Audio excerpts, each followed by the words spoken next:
All right, Dow Jones continued up, but we see that we're just gonna have to get some rest. Quite honestly, if things don't go straight up, things don't go straight down. It's just some part of the market. So you have 1, 2, 3 days. Fourth day, I mean, it's up barely, but I would expect some type of pullback. You have had pullbacks with every part of this up move.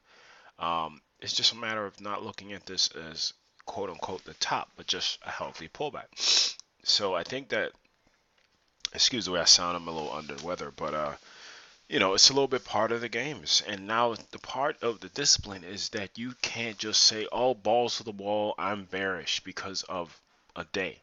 It doesn't work like that either way. It doesn't work like that because of, you know, uh, that you saw a slowdown or maybe even gave you some type of weakness. Volume is decreasing.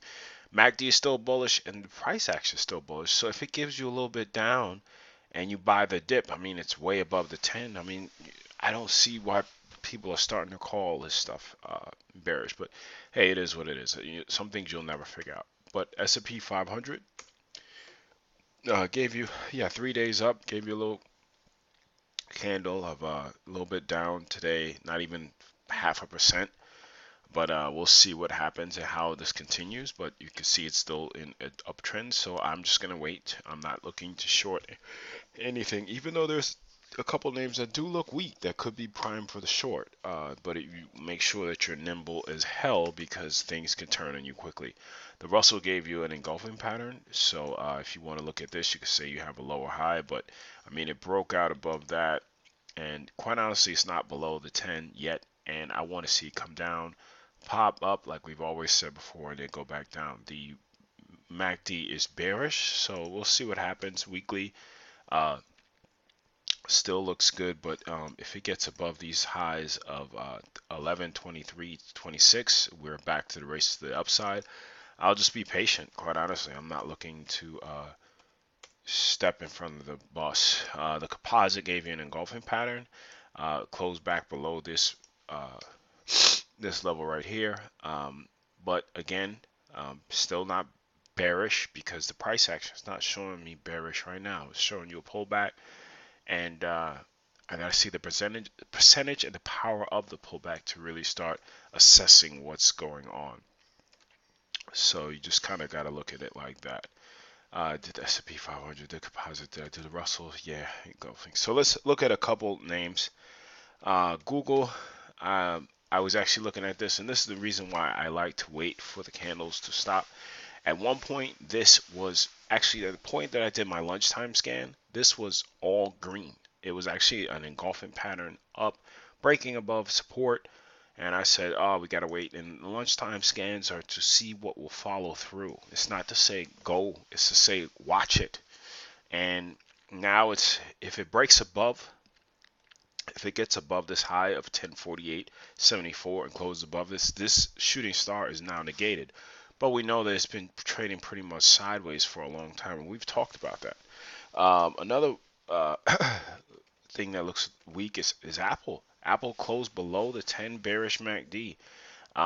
Below this point that we've been waiting for a long time on the weekly. It's getting down to support. So we just got to see what's going on. Is this just sideways consolidation to continue to the upside?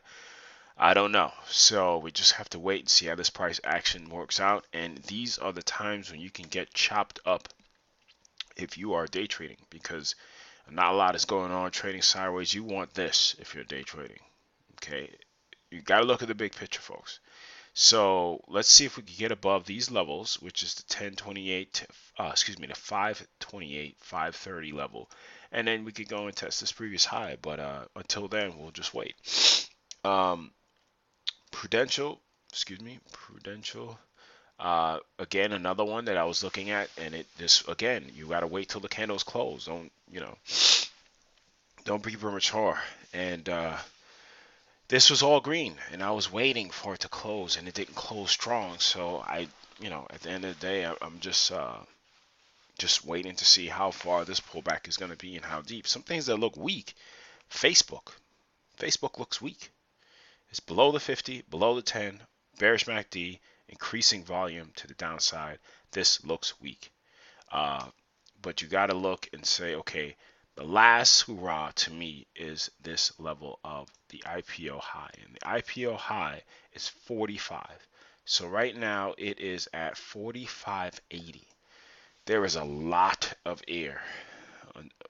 You could at least get down to this level of 40 if it breaks below that. That support, I want to see how it acts from there, but this is definitely, you saw some weakness, and we said that it hasn't really gotten above this down channel. And you can watch videos a day, 2, 3 days, 4 days. I'm not BSing you. Trust me, I wouldn't. It's just not what I do.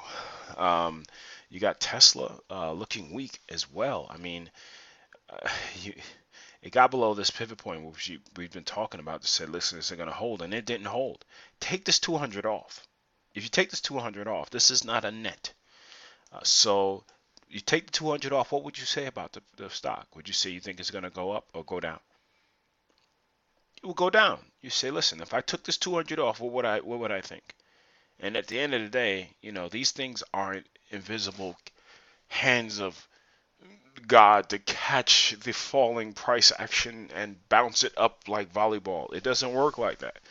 So we got to see if it continues to the downside, but it definitely, I mean, you could have gotten short around here, but that would have been aggressive. And I was saying, listen, and this is something I had on days ago, probably like a week ago. I said, if if you have your pivot point, you should be peeling off something. Don't be a pig if you got the short.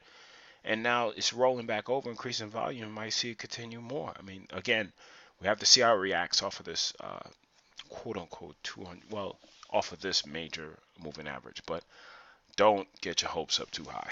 Solar City had another one where it broke below. If you look at the weekly, you see that it's broken below. Matter of fact, see if this is holding, but you can see you have the lower highs in place, so it doesn't look like. I mean, we just have to see how the price action goes from there. But again, if it goes down, comes down low, listen, I have no bias. I'm not a bull or a bear. I'm trading whatever it gives me. So we'll see how that one works out. Another one that I was looking at was Jazz. This one I was waiting for today. I was like, ooh, this looks good. But it didn't close good. So I'm going to wait and see how this one works out. But I was waiting. I wanted to see this engulf because I wanted to get to the upside. 3D gave you a doji. I mean, dude, 1, 2, 3, 4, 5, 6, 7 up days. If you were not expecting with some increasing, like almost like blowout volume, if you weren't expecting to get some type of pullback in this, you're delusional. So does this make me bullish on this? Why would you be? I mean, excuse me, be bearish? Why would you be bearish right now? I mean, it's not. It's just showing that you need some rest. So, excuse me. We just have to see how that one goes. A lot of names that didn't follow through. We have IBM. We have to see what's going on with that. It held up pretty good today, actually. You had SYS that I had. Another one that looked awesome, but again, if it broke above this, you just got to make sure that you can move quickly because this doesn't mean that it's going to reverse. It just means that it looked like that for the time being. You got Dunkin' Donuts. That one looks weak as well. Let's continue to the downside. We got to see if it breaks above these highs. Priceline. Again, just to me, it's just retracements. I mean, it's just retracements for the overall uptrend. You got Amazon, just a retracement as well. I'm not looking to jump out a window and say, oh, it's the sky is falling chicken little. No, absolutely not. I'm not going to do it. So Dominion, I'm holding, looks good. LCN, Lincoln National is one that I'm probably going to come out tomorrow. Got some good profits locked in for that one. I'm still in Nike, but that one looks like it's going to be stopped out probably tomorrow. So have some profits on that. Continue to hold. Got stopped out of FS. Yeah, this is the one I rolled my stop all the way up to here. Low of the day, didn't really follow through, and I got stopped out. So that's the day. Listen, whoever says that they're perfect, rubbish. Okay, you probably be good 60, if you're 60%, 75%, you are in the Hall of Fame. 50%, if you can hold your winners longer than you hold your losers, you're gonna make a lot of money. So at the end of the day, just kind of just showing everything and being as transparent as possible. People don't really do that often. People try to portray this 95% or 90% success rate. If you have a 95 or 99% success rate, you don't trade. That's how you're able to have such a good rate. You don't trade, or you lie about your trades. So, and I know this isn't a trading journal. This is for educational purposes only, but that's a part of the education. I know that your ass ain't gonna be right all the time. So you just have to accept it, cut your losses short, let your winners ride, and figure it out. So I had a couple of names that they ended up I thought were gonna look good, and again it was Google, it was Prudential, it was State Street. You know that one, all right.